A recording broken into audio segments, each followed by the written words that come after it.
Good evening, members. Welcome to tonight's Audit Committee. And I'll start with Agenda 1. Apologies for absence. I have Councillors Belsey, Bates and Cherry. And as Councillor Bates is the Vice Chair, I would like to move an election of Vice Chair, if I could have a nomination, please.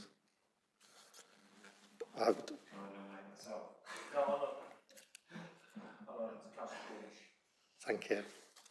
And if we can second that, please. And if we can formally approve that. If we approve by affirmation, please. That's approved then. Thank you.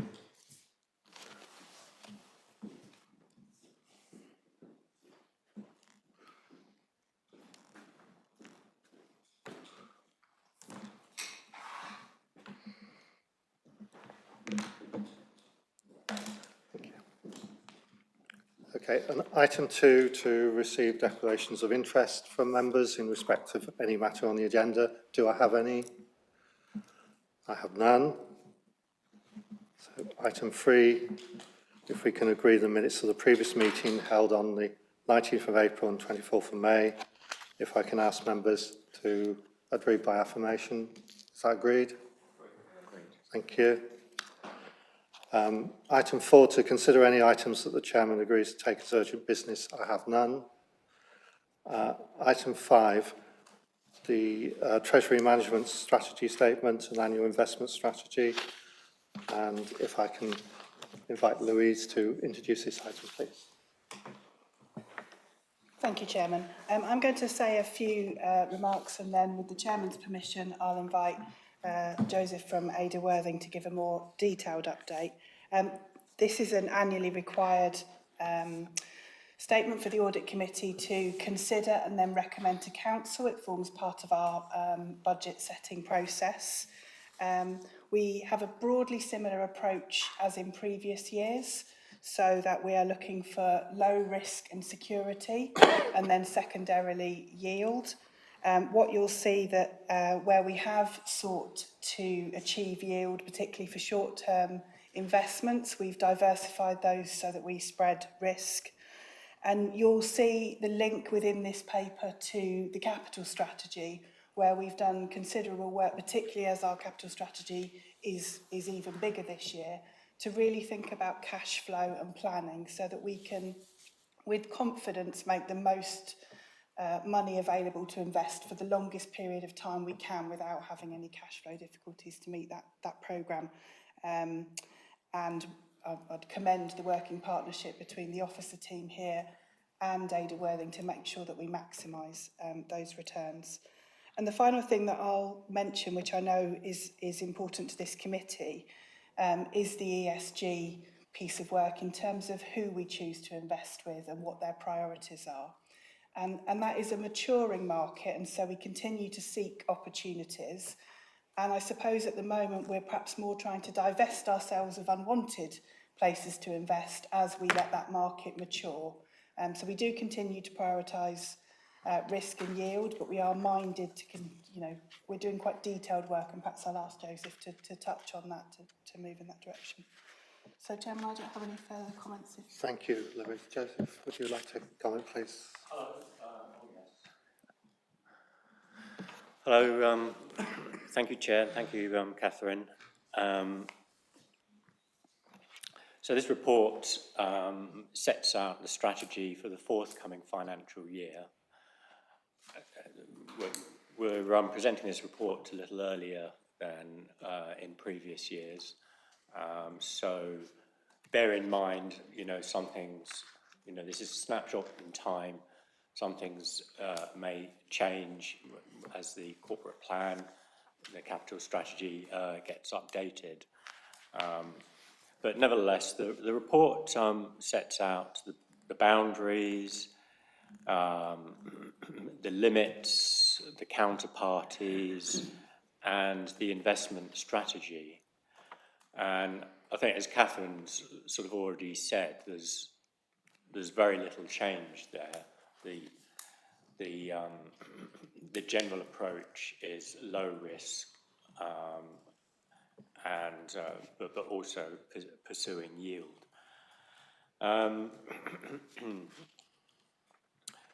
We've introduced, or are suggesting introducing, the Lloyd's corporate markets to the list of approved counterparties, and as part of that, because we already have, you know, a degree of money invested in Lloyd's and it's our current accounts, it makes sense to increase the limits on that.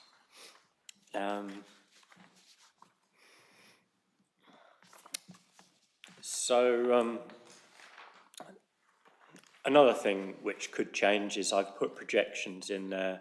I will provide the finance team with an update of this shortly, but there's average earnings which we anticipate over the coming, this year and the next 3 years. So I'd expect it to rise slightly next year, largely speaking because we already have a lot of deals locked in for next year. You know, it's going to take a while before the yield curve drops as the Bank of England adjusts in inflation rates. But we should hope to see that, well, it's a double-edged sword, really. Obviously, we want to see inflation reduce, but obviously, as that does happen, then the yield on investments will start to decline over the over 25, 26, 26, 27.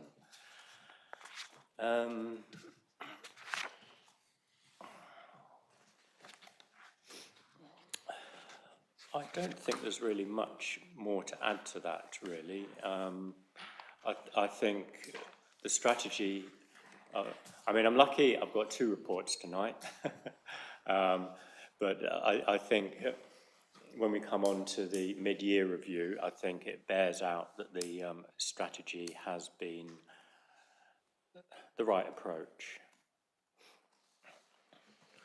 And now happy to take any further questions. Yes, thank you. Any questions on the policy? Sorry.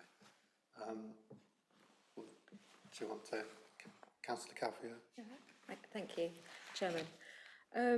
So I appreciate that your strategy has yield as its last parameter, but I do just wonder in this, when we've got such high interest rates and the council has very low borrowings, in fact almost nil borrowings, that there isn't an opportunity to be slightly more risky in your investment approach. Because, you know, to have a £1.5 million interest return is quite significant. And, you know, I can see that you've set aside, or the council has set aside £500,000 to CapEx, which is, you know, a considerable amount, and it could be even more. So I'm just wondering why you have retained the same strategy when there perhaps is an opportunity to actually earn a higher rate of interest, given that of the whole portfolio or principle, sorry, to get the right terminology, you know, just such a small amount is dedicated to the council's CapEx portfolio and strategy. Thank you. Could I ask Louise to come Oh, right. up, please? Yes, actually, I'm going to take that, and then possibly Rachel will add to that, because as our service level agreement partner, our colleagues at Ada Worthing do what we ask them to do. And it's actually the responsibility of this committee advising full council to set that approach. And I think what I would say is that we are a collection authority, which means our balances are highly variable. So depending on when our payroll goes out, when we pass council tax on to others, you'll see in the report there's quite a mixed portfolio. And so what we tend to do, and what Rachel does very actively with Ada Worthing, is when she can project cash flow and secure short-term, high-yield investments, we do that. Right. And that's why I was drawing the link to things like the capital programme, because, of course, we never want to have an overdraft. No. And so the more we know exactly when money's going out the door, the more we can target those higher yields without putting the balances at risk, because ultimately we're not investing our own balances most of the time, the money's Appreciate held on Yeah, others. absolutely. Did I appreciate do okay, Rachel, or would you like to add anything if the chairman's okay with that? Please. Yeah, it's just really to reiterate the need to manage our cash flow, and higher risk investments present the possibility of losing our capital investment.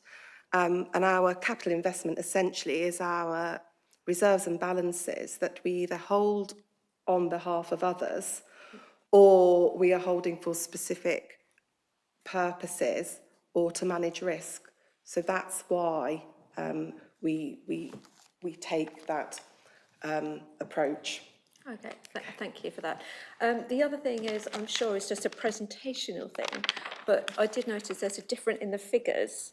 So if you look at page 12, and then compare it with page 41, the figures aren't quite the same. And I just wondered if that's just a presentational thing.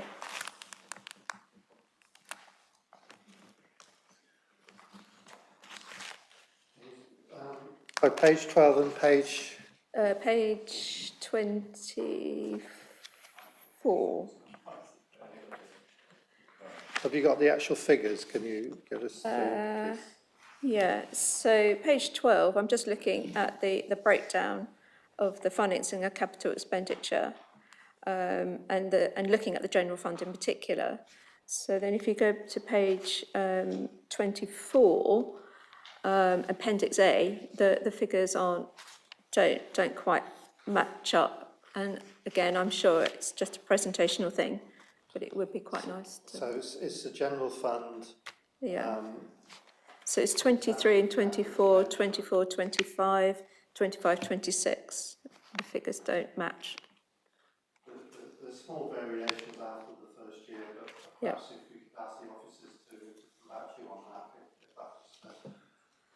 that's... And again, in the second, It may be they were prepared at slightly different times. yeah, and again, also page 12, the figures in the 23-24 estimate, if you look at page 41,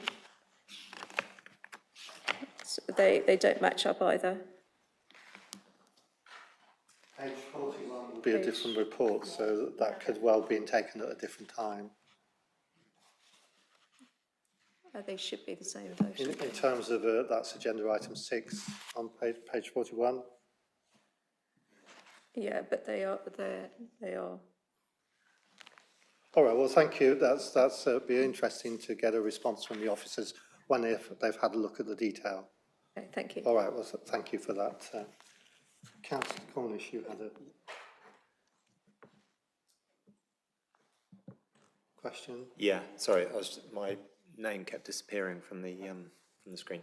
Yeah, thank you. Thank you, Joseph. I just wanted to pick up on what Louise was saying about the ESG, because I agree that basically the investment in those areas are relatively new. But what I suppose the opposite of that is we already know from those list of banks that are listed in the appendix, I think it's in Appendix B, we already know out of those lists which banks invest the most in fossil fuels. So I would kind of flip it on its head in terms of we know where not to put our money in terms of balancing against our sustainability plan, knowing what we want to achieve in terms of getting to net zero. So I would flip it and suggest actually that there's an area of work that needs to be done on where we don't invest, not just where we do invest, because unfortunately, I just don't feel that ESG comment is strong enough. It's in its early stages, but not really. There are plenty of banks that are investing in community programs, community projects that don't invest in fossil fuels, like Barclays, for example, that have an appalling track record. So I just wonder if we can look at this in a different way, because we know where not to put our money, and I just wonder if that has been considered, and if not, can we? And if not, why not? Thank you, Councillor Cornish. I think it's difficult to draw the line, but I agree with you, perhaps in terms of we can look at the worst offenders. But Louise, would you like to comment on that, please? Yes, I mean, I'll invite, with your permission, Joseph, to add more, but we do divest where possible, but the strategy does prioritise risk and then yield, and then that comes after. And so where we can, and you'll see within there, for example, we're starting to review everybody's policies. So you're absolutely right, we can make a verbally stronger commitment, but I think it is about, I think we're saying the same thing. At the moment, it is about looking where we can move away from people who are doing things that we don't support, whilst the market grows for more stronger positive investments, if that makes sense. Chairman, I don't know if Joseph wants Yes, to say please, more about Joseph. the review. Is there any benchmark that we could use to judge that sort of criteria? Yes. Can I just go back briefly, though, to Councillor Carvello's original point, because about balancing yield and risk, because we do attend benchmarking groups with similar authorities, and generally speaking, Mid Sussex sits quite well within the upper and the lower boundaries of yield. There have been periods, I think it was shortly after COVID, where we dipped out a little bit because we still had investments locked in at the lower rates. But that's, as we've gradually divested from those, things have picked up and we're looking quite good.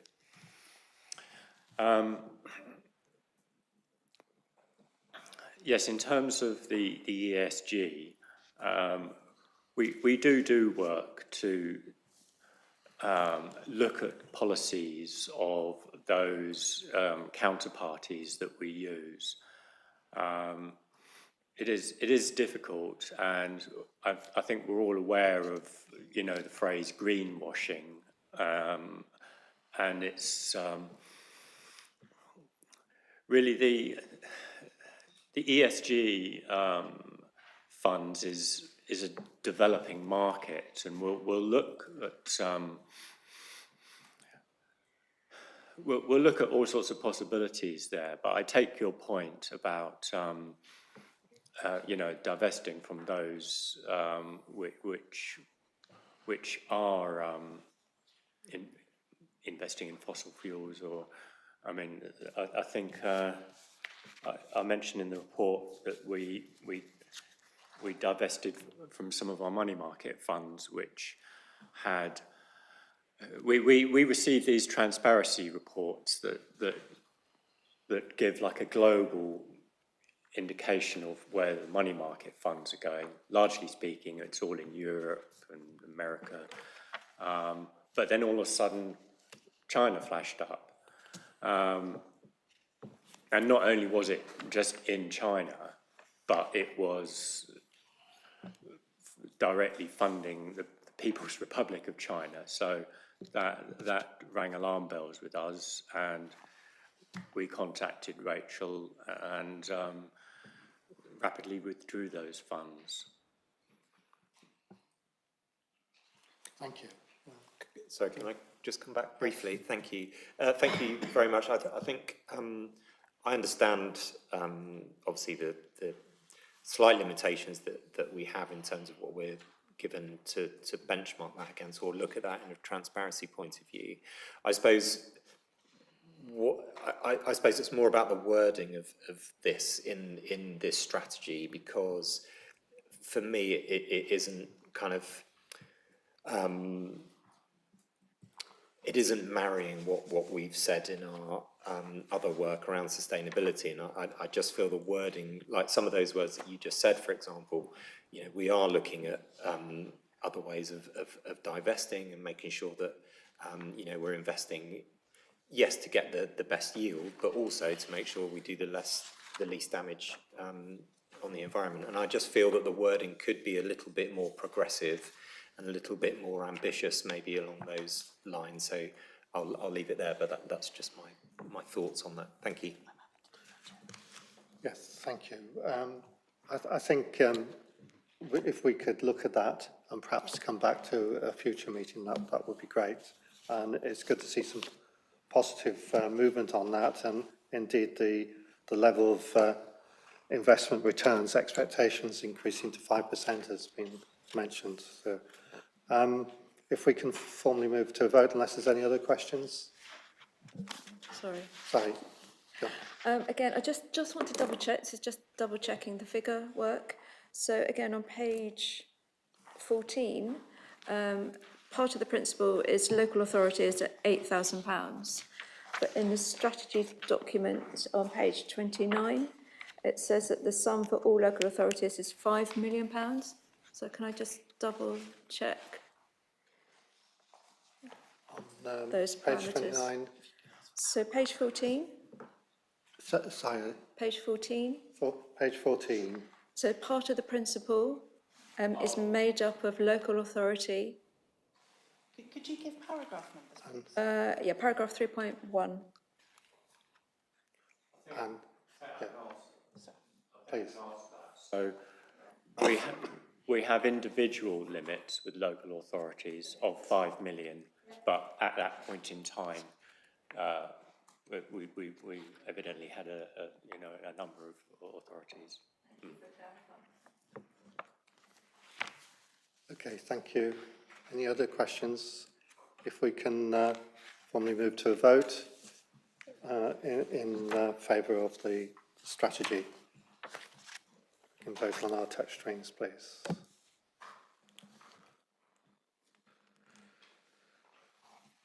Thank you. That's in favour of the motion. And if we can move on to item 6, review of Treasury management activity for the 6 months. And Louise, if you could introduce, please.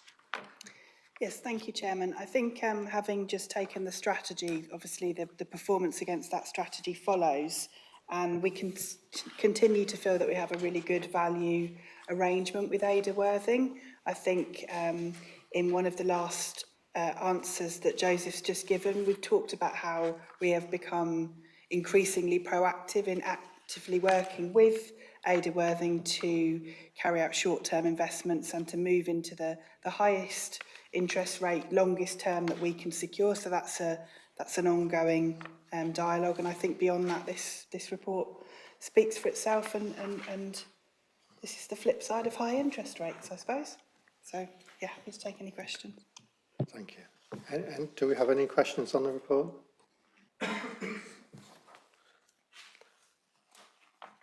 Okay, thank you. If we can... When you move to the vote, just say which page the recommendations. in terms of the... I was going to ask firstly, sorry, we had some Treasury management training. Is that still for the new year?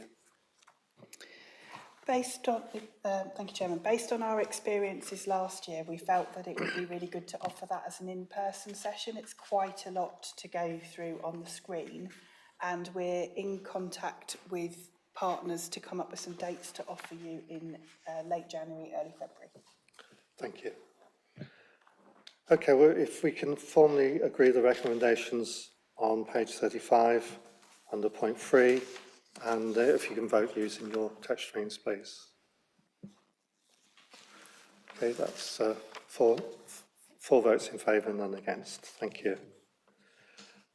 And that brings us on to item 7, the internal audit annual report.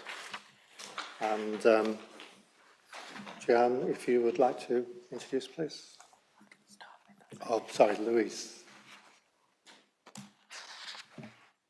Thank you, Chairman. Yes, so we'll hand over to Wan in a moment, but I just thought it'd be helpful to give some contextualising remarks. This is an internal audit report that covers 22-23, so it's a look back and takes an overview of a year of internal audit. And in our contract with Mazars, we have moved away from cyclical audits of the same thing each year, and we've actually sought to use audit as the tool I think it should be, which is to come in and help us look at areas of the business and look at ways we might want to improve or develop. Auditors have a very particular language, so some people may think moderate could do better. I would say it's the second highest, and we're really pleased to have that, particularly because we've had areas that are audited that have never been, we've audited areas that have never been audited before. And also, I think we're really seeking to position with officers that this is an opportunity to check best practice and develop. And actually, all of the audit recommendations that we've had, I would view as in the nice to have top of the class category for the medium term. And I'd just also like to say that we work really positively with Mazars, and we have a very good relationship in terms of that open learning culture. So if that's okay, Chairman, I'll... Thank you. Yes, please. Thank you, Chair, and thank you, Louise, for introducing the report. So there are some specific points from this report that I wish to bring to your attention. Like Louise mentioned, this report looked backwards to what it was our activity in the previous financial year, 22-23. And just for reference as well, the plan for last year was approved at the September 2022 meeting and included 220 days to be delivered across different types of audits, such as IT, service-specific, or financial systems. Also, for background, we had, from that initially approved plan, we had 2 audits that were deferred into this year's plan, both of which are related to IT audits that were scheduled to start on March 2023. However, there was some capacity constraints in the service, so these were deferred into this year's plan. But also I want to mention that both audits are now, at this point in time, being delivered at the fieldwork stage. So all remaining engagements conducted in the year were delivered, and we had no limitations to scopes or any limitations to our ability to conduct the work.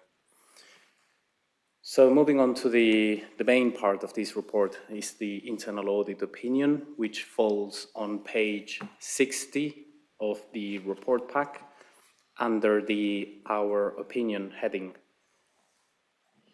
The opinion is on the framework of governance, risk management and control based on the work we delivered last year. So for 22-23, we have provided a moderate opinion. Like Louise mentioned, we do have particular wording, but basically this is one of 4 levels, and it is positive.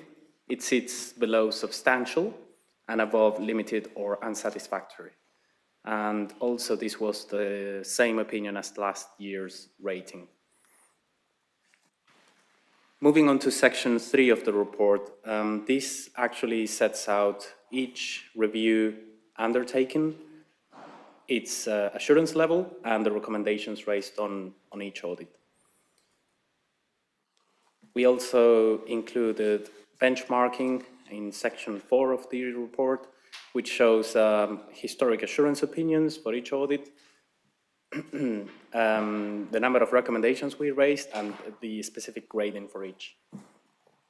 And then finally, the table in Appendix A1 details 2 high priority recommendations raised and their current status as received in November 2023. And they both include revised timescales. That's all I wanted to say on this paper. Thank you, Chair. Thank you. Do we have any questions? No? Okay. Thank you very much. I just wondered, on the outstanding priority recommendations on the cybersecurity, the initial timescale, was it due to be completed in March 2023 and has been put back to December 2024? And that's obviously quite a big difference. I just wondered what were the key issues around that? So, Louise, could you comment on that first, please? So if I can take that, and then Juan will come back. This is one of those where at the same time as we had that recommendation, we did a piece of work with the Cabinet Office where we were looking at their cybersecurity best practice. And we couple that with, obviously, Mazars will give us the best recommendation from what they know of other councils, and we then need to fit that to our financial profile and our existing contracts. And I think the November update comes from Simon Hughes, who has worked with his team to bring in an external security provider to shore us up whilst we wait for a contract to expire and then re-procure on that. So if you'd like to know more, I can ask Simon to drop a note, but I think although we haven't fully closed down the recommendation, it's being actively managed in what we feel is the right way for us. Joanna, did you have any comment? Could you just detail last year's audit was a desktop audit, and the difference between that and the review that is going to be planned for this year, in terms of the actual internal audit that you're planning for later in the year. Sorry. I think you mean the two that are reprofiled, is that right? Yes, that's right. If you could talk about the two that have been reprofiled into this year, and don't forget your... So when we have IT audits included in the plan, we obviously with any type of audits that require specialists, we assigned this type of work to them. And the two audits we have on the go right now are IT asset management and an IT resilience piece of work. I could come back with more details about the technicalities of the actual work, but I'm not involved in delivering the field work. No, that's fine. It was just a confirmation that it will be delivered by IT qualified personnel as opposed to generalists, really. Yeah. Yes, that is correct. That's what we do. Thank you. Any other questions? If we can formally move to approve the report. On page 55, we're noting it for information, accepting the report. Okay, and if we can use our touch screens, thank you. That's formally approved. Thank you. If we move on to item 8, the capital strategy, and Louise, could you introduce this, please? Yes, thank you, Chairman. So you'll see that this is a really substantial capital strategy, and I think it speaks to our ambition as a district council that we have such a significant programme. The two items that will probably draw your attention in terms of being new and their value is that the Centre for Outdoor Sports is now in the programme as an approved scheme. And we've also made a commitment around the local working with central government to access funds by match funding ourselves for the local authority housing fund, and that helps us to plan for the increase in temporary accommodation and to have our own properties locally, which makes significant sense whichever way you look at it. In addition, you'll see that there is a profiling that takes us out to 2028, and we continue to revise that and work on that. And I draw you back to the Treasury management work in terms of the better we can plan the moment we need that money, the longer we can leave it invested in. So Rachel's been leading a considerable piece of work with other officers across the council to really try to pin down when we'll actually need to spend that money. And that's why you see quite a lot more detail and spread of those funds. As I say, I recommend this to you as part of the budget setting process. It's an ambitious programme. And the only other thing I would draw your attention to is the suggestion that in the budget setting process, we are proposing to create a contingency reserve of £500,000 at a £26.5 million programme. I think it makes sense, particularly in the current markets, to have that available to draw on. Happy to take any questions. Thank you. Any questions? Councillor Carrier. Yeah, so looking at the financing, total financing, so that is page 79.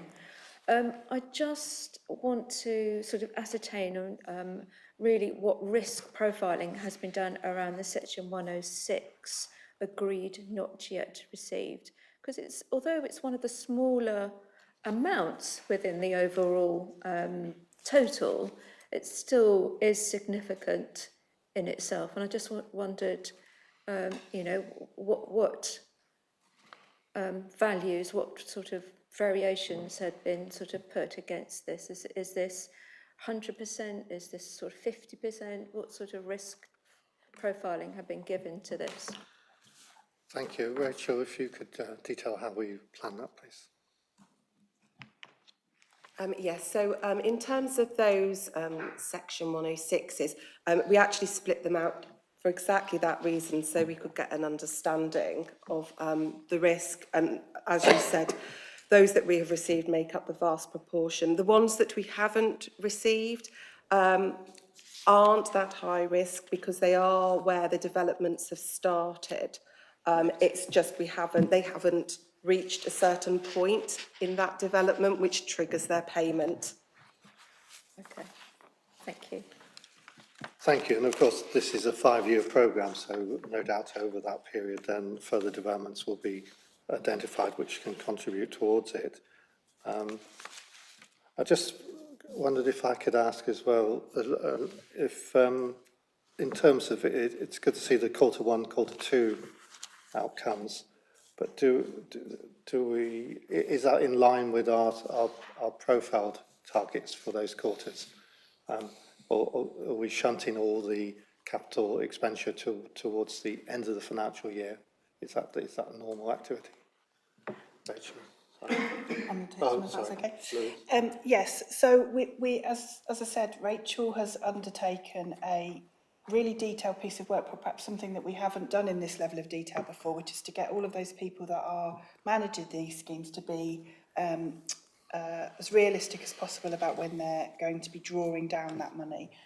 Will it continue to change and move? Yes, it always will do. These things are a movable feast, but this was a sort of at October when this piece of work was done, a reasonable estimation of when money would go out the door.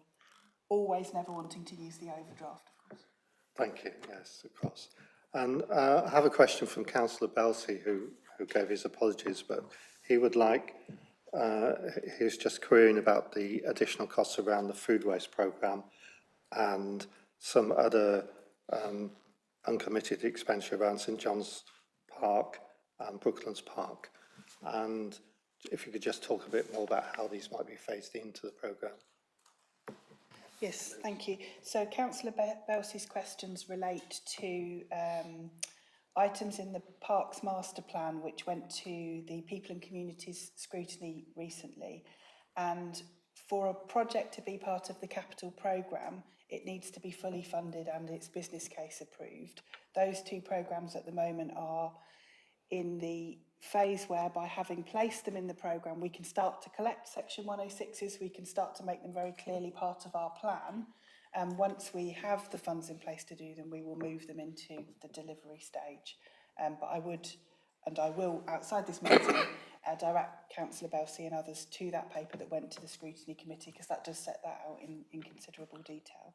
On the second point, which is about the food waste trial, as part of the budget setting process, members who've been involved in the budget working group and as we go through that process, you'll see that we're not only aware of the desire to continue the food waste trial, but also the future requirements to change the way in which we collect food and other waste, which come in not next April, the year after. And so the budget contains provision for both those matters. Thank you. Any further questions? Sorry, Councillor Carrier. Thank you. Forgive me, I'm not familiar with all the capital programmes, but I just wanted to ask about the nature of the Martlet's temporary urban park. I'm always slightly concerned when I see the word temporary in a capital budget. So which item?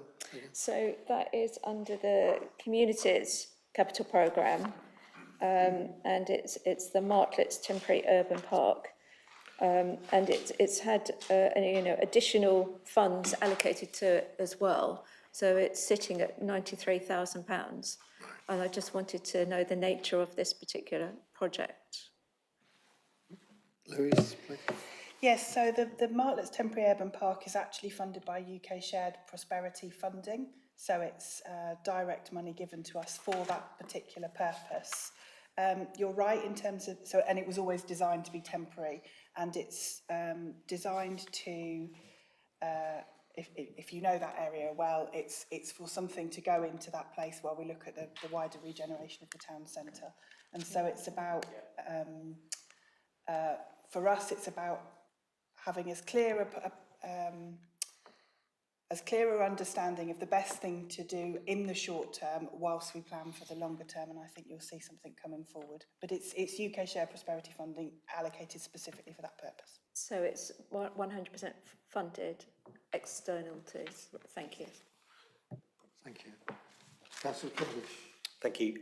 Yeah, I just had a question around the temporary accommodation, the local authority housing fund. So that's over 2 phases. Is that just because it's so close to the end of? Well, is that process already in motion? And we'll see that fairly soon come out of the capital expenditure. And is it? I just wonder why there's no further expenditure. Is that purely on the purchase of the buildings? Okay. Louise. Paul. Yes, Councillor Cornish. So the reason it's in 2 phases is because the government did 2 sets of rounds that you could bid to. And so the process was that you needed to identify your own match funding. And as I say, they did 2 separate rounds, and we were in a position to go for both. In order to spend that money, what we then need to do is identify properties that are available for purchase and that meet the housing needs mix of our residents, and that process is already underway, and I think we've got one underway. We'll obviously get the money out the door as quick as we can find the right properties, but that's our best estimate. Great, thank you. Any other questions? No, thank you. If we can move on to the recommendation on item 2 on page 69 and formally approve it, please. Thank you. That's approved. If we move on to item 9, strategic risks, and Louise, if you could introduce, please. Saving the most exciting for last. So strategic risks. 2 of the risks that are on this paper were here before, so that's around the district plan and cybersecurity, which will always be a risk for most organisations. At Rachel's recommendation, and I think correctly, we've put the financial situation on there, and Rachel's kind of set out the landscape that we're operating in, really. So that's an additional strategic risk that we've added this year, and then you'll see that we've set out the mitigations and how we best aim to meet those. So I think that's relatively straightforward, but happy to take questions. Thank you. Members, do we have any questions? Councillor Cavier. Sorry. So I read through the document, and although I could see that you were assessing your risks, but what I didn't feel that I could answer was any time frame for addressing any risk that might have been found. So I know in the internal audit we had the cyber security, and that's been put to 2024. But in this strategy document itself, I didn't feel that there was sufficient detail for me to really understand the timeframe within which the council would respond to a found risk. Thank you, Louise. Thank you, Councillor. I think these are our strategic risks, and if we look at the finance one in particular, to a certain extent they are some things out of our control. So we have a separate log of operational risk, which Catherine and the management team overview. I think if you look at the finance mitigations as an example, it's the preparation of the budget and then the ongoing quarterly management, so that you can continually react to the external environment, which I guess is what we're really talking about in the financial risks here. In terms of the district plan, we've obviously got the process that will then go hopefully through council and then into regulation 19. And the cyber security, it's ongoing every single day. You know, if Simon Hughes is here, he'll give you what's happened this week. But it's something we must keep continually under review, and we'll never be able to tick it off as done. Thank you. Thank you. Any other questions? Could I just ask about the inflation risk and whether there's a differential between inflation risks for capital projects and revenue funding in terms of what feedback we've received from capital projects?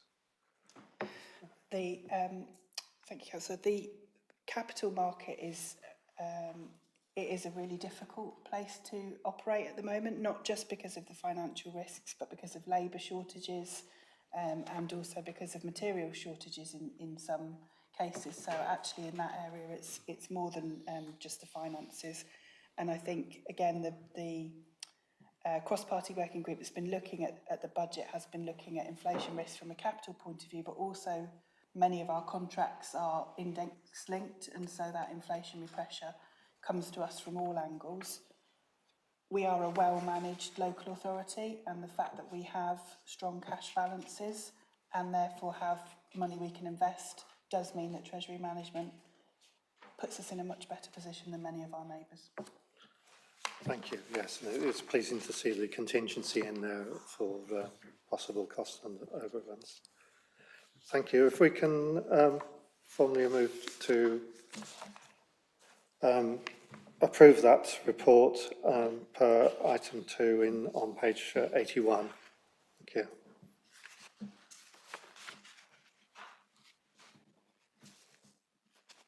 Okay, that's formally approved.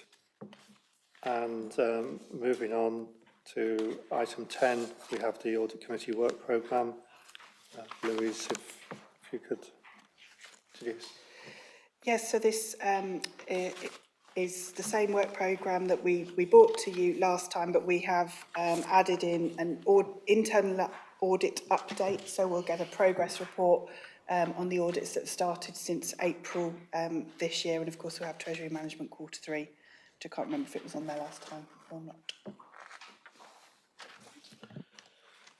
Thank you. If we can formally move to, are there any questions? If we can formally move to adopt that report, and thank you.